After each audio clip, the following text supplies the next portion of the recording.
Hello friends, कैसे हैं आप। आज की वीडियो में हम एक अमेरिकन राइटर अर्नेस्ट हेमिंग्वे की एक मशहूर work a farewell to arm के बारे में डिस्कस करेंगे। तो तो फेयरवेल टू आर्म्स के बारे में डिस्कस करने से पहले हम इसकी लाइफ के बारे में जानने की कोशिश करते हैं।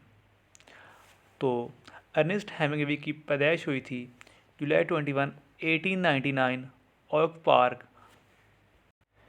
Illinois, United States. और इनकी जो डेथ हुई थी वो हुई थी जुलाई 2, 1961 कैचम, इडाहो, यूनाइटेड स्टेट में इनकी डेथ हुई थी।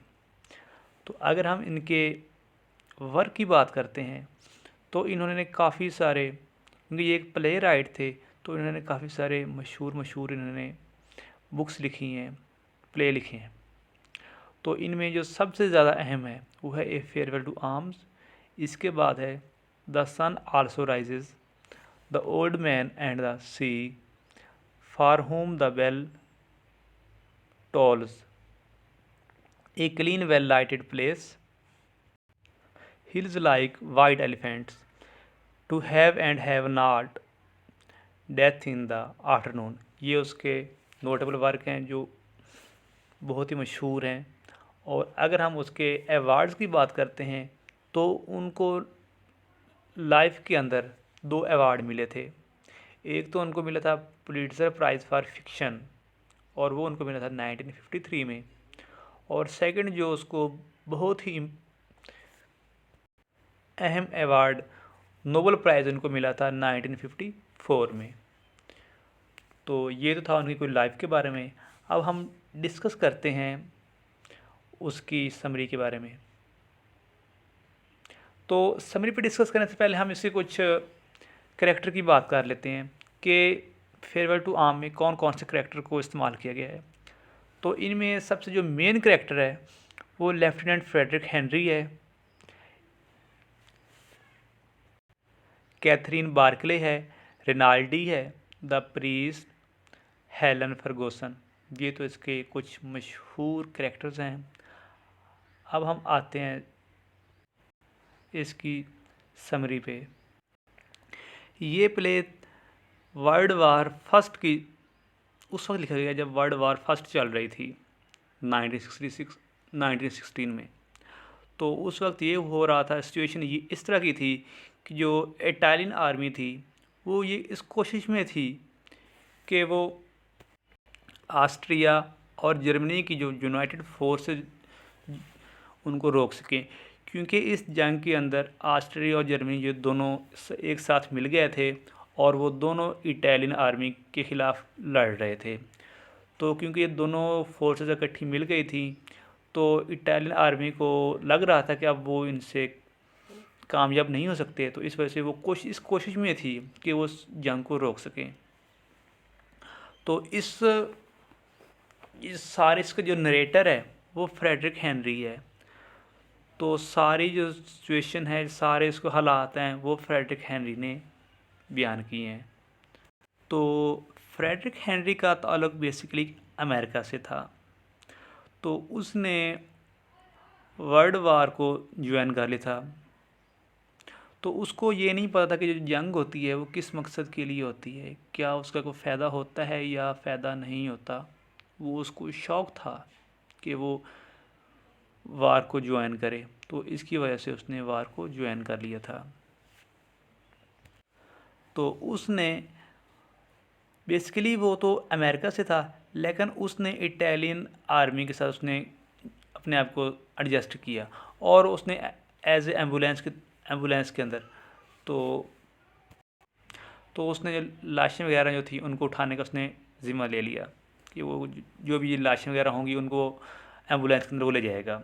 उसने ये काम जो था एज ए वॉलंटियर काम किया। उसने बिना किसी के पैसे के, किसी मकसद के काम नहीं किया, क्योंकि वो सर्व करना चाह रहा था, अपनी खिदमत सर अंजाम देना चाहता था। तो इस वजह से उसने इटालियन आर्मी को ज्वाइन कर लिया था। अगर हम उस वक्त वर्ल्ड वार फर्स्ट जब जंग चल रही थी उसके मौसम की बात करते हैं तो वो सर्दियों का मौसम था, सर्दियां थी। तो क्योंकि सर्दियों में ज़्यादा जंग नहीं होती, तो ये छुट्टियां ले लेता है और शाम के वक्त उसके कुछ दोस्त होते हैं, उनके साथ ये बैठा होता है, गप्पे शप्पे मारा होता है। तो ऐसे ऐसे गप्पे मार रहे होते हैं, तो उनकी जो पल्टून होती है उसके अंदर एक करैक्टर होता है, एक लड़का होता है जिसकी शादी नहीं हुई होती। तो ये सब मिलकर उस पे कमेंट पास करने लग जाते हैं, उससे मजाक करना शुरू कर देते हैं। तो फिर उसके बाद ये लोग एक ब्रॉथल में जाते हैं। ब्रॉथल ये होता है कि सैनवा मीन क्लब हम कह सकते हैं इसको। तो अब जो हेनरी होता है जब अपनी छुट्टियों से लौट कर आता होता है, तो इसका एक रूममेट जिसका नाम रेनाल्डी होता है, उसने हेनरी को 2 इंग्लिश नर्स से मिलाता है, उनसे उनकी मुलाकात करवाता है। तो एक का नाम कैथरीन होता है और दूसरी का नाम हेलन होता है। और जो रेनाल्डी होता है वो खुद ही कैथरीन में इंटरेस्टेड होता है, लेकिन कैथरीन की केमिस्ट्री जो होती है, उसकी जो अटैचमेंट होती है वो हेनरी के साथ हो जाती है। तो वो एक दूसरे को समझने लग जाते हैं पहली मुलाकात के अंदर ही। तो वो कैथरीन होती है, उसको अपनी लाइफ के बारे में बताने लग जाती है कि उसका एक फियांसी था जिसने जंग में पार्टिसिपेट किया था, तो वो मर जाता है। तो मर जाता है, ऐसे ऐसे बातें हो रही होती हैं। तो फिर उनकी ऐसे मुलाकात चलती चलती ये जो दोस्ती होती है ये उनकी और गहरी होनी शुरू हो जाती है। तो वो एक अच्छे दोस्त बन जाते हैं।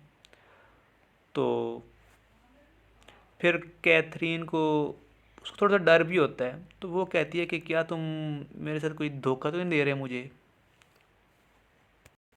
लेकिन हेनरी कहता है कि नहीं, ऐसी बात नहीं है। तो फिर हेनरी जो होता है वो अपने दोस्तों के साथ मिलकर खाना खा रहा होता है, तो कोई एक गाड़ी अचानक आके ना उनकी गाड़ी से टकराती है आके। तो जब टकराती है तो इतनी ज़ोर से टक्कर लगती है कि जो गाड़ी जो टकराती है उसके एक ड्राइवर होता है वो मर जाता है। तो हेनरी जो होता है उसके जो पाँव होता है उसमें उसको भी चोट लग जाती है पाँव में। तो उसे एक करीबी हॉस्पिटल में ले जाया जाता है, क्योंकि हॉस्पिटल में सहूलतें इतनी बहुत कम होती हैं, बहुत कम होती सहूलतें वहाँ पे।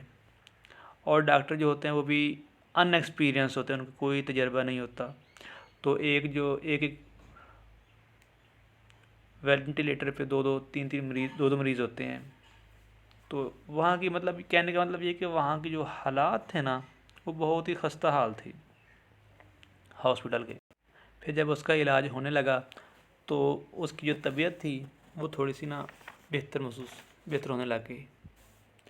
तो फिर जो होता है हेनरी तो वहीं रहता है, लेकिन जो कैथरीन होती है उसका किसी और हॉस्पिटल में तबादला हो जाता है, वो ट्रांसफ़र हो जाता है उसका। इसी तरह जो हेनरी होता है, तो एक दफ़ा ऐसे होता है कि जिस हॉस्पिटल में कैथरीन होती है उसी हॉस्पिटल में हेनरी जाता है। वो तो बाई चांस जाता है, लेकिन जब जाता है तो फिर जाके वो उनकी दोबारा फिर से मुलाकात हो जाती है। तो इस तरह जो हेनरी था वो जब भी फारिग होता तो वो हॉस्पिटल में चला जाया करता कैथरीन से मिलने। तो इस तरह से उनकी मुलाकात भी बढ़नी शुरू हो गई, वो डेली वो मिलना शुरू हो गए। तो अब जो हेनरी होता है उसको पीछे से बुलावा आ जाता है कि आप ना वापस आ जाए अपनी ड्यूटी पे। तो इस दौरान वो कैथरीन होती है वो हेनरी को बताती है कि वो प्रेग्नेंट है। तो हेनरी जो होता है वो जॉर्जिया की लड़ाई लड़ने के लिए वो चला जाता है। तो जब जो ऑस्ट्रिया और जर्मनी की जो फ़ौजें होती हैं वो इटालियन लाइन जो होती है उनको तोड़ रही होती हैं, तो और जो मेन रोड होता है उसको भी ब्लॉक कर दिया गया होता है। तो जो हेनरी होता है वो फंस जाता है वहाँ पे। तो वो देखता है कि 2 पुलिस ऑफिसर जो होते हैं वो भागने की कोशिश कर रहे होते हैं। तो हेनरी होता है वो उनको शूट कर देता है, तो गोली उनको लग जाती है। और हेनरी के साथ एम्बुलेंस का ड्राइवर भी होता है, साथ होते हैं। तो उसने भी पुलिस अफसर को एक गोली मार दी होती है जो उसके सर पे जाके लगती है, और वो उसी टाइम वो मौके पे ही मर जाता है। फिर हेनरी होता है वो टैगली में ड्राइवर के पास पहुंचता है, तो वहाँ वो देखते हैं कि इटालियन जो मिलिट्री होती है उसका वो गिरफ्तार किया होता है, जो अपने ही फौजी अफसरों को मार रहा होता है, सिर्फ उन्हीं अफसरों को जो लड़ाई में पीछे हट रहे होते हैं। तो हेनरी अपनी जान बचाने के लिए दरिया में छलांग लगा देता है और वो मिलान चला जाता है, और वो फैसला कर लेता है कि अब वो इटली की फ़ौज के लिए कभी भी जंग में हिस्सा नहीं लेगा। और इसको पता चलता है कि कैथरीन जो होती है वो इटली के एक कस्बे में स्ट्रीसा में है, जी वहाँ के इटली का एक कस्बा है स्ट्रीसा, वहाँ वो रहती है। तो वो भी वहाँ चला जाता है और वहाँ जाकर वो कैथरीन से मिलता है। तो क्योंकि हेनरी वो भागा ही होता है, तो जो पुलिस होती है वो उसको ढूंढना शुरू करती है, उसके पीछे आ जाती है। तो फिर जो होता है वो हेनरी कैथरीन के साथ मिलकर वो स्विट्ज़रलैंड चले जाते हैं, वहाँ भाग जाते हैं। तो वहाँ जाके ये किसी रेंट के हाउस में रहना शुरू कर देते हैं। तो वहाँ ये अपने बच्चे की पैदाइश के इंतज़ार में होते हैं। तो जैसे जैसे वक्त करीब आता जाता है, तो जब उसको चेकअप करवाया गया तो डॉक्टर कहते हैं कि ना इसको जितना हो सके जल्द से जल्द इसको ऑपरेट किया जाए। तो जब उसका ऑपरेट होता है तो बच्चा वो मरा हुआ होता है, और क्योंकि ऑपरेट होता है उसका, तो उसकी बहुत ज़्यादा ब्लीडिंग हो जाती है, जिसकी वजह से वो कैथरीन मर जाती है वो भी। और हेनरी जो अब अकेला रह जाता है, तो वो बारिश में भीगता हुआ वो होटल की तरफ जा रहा होता है। ये था हमारी समरी। तो कहने का मतलब ये है कि हेनरी जिसने अपने आप को पुलिस के लिए वक़्फ़ किया था, जो पुलिस के लिए वार में हिस्सा लेना चाह रहा था, वो वार को बहुत अच्छी चीज़ समझ रहा था। लेकिन जब उसने उसमें पार्टिसिपेट किया, तब जाके उसको पता चला कि वार से क्या फ़ायदा होता है। उम्मीद करता हूँ कि आपको ये वीडियो पसंद आएगी।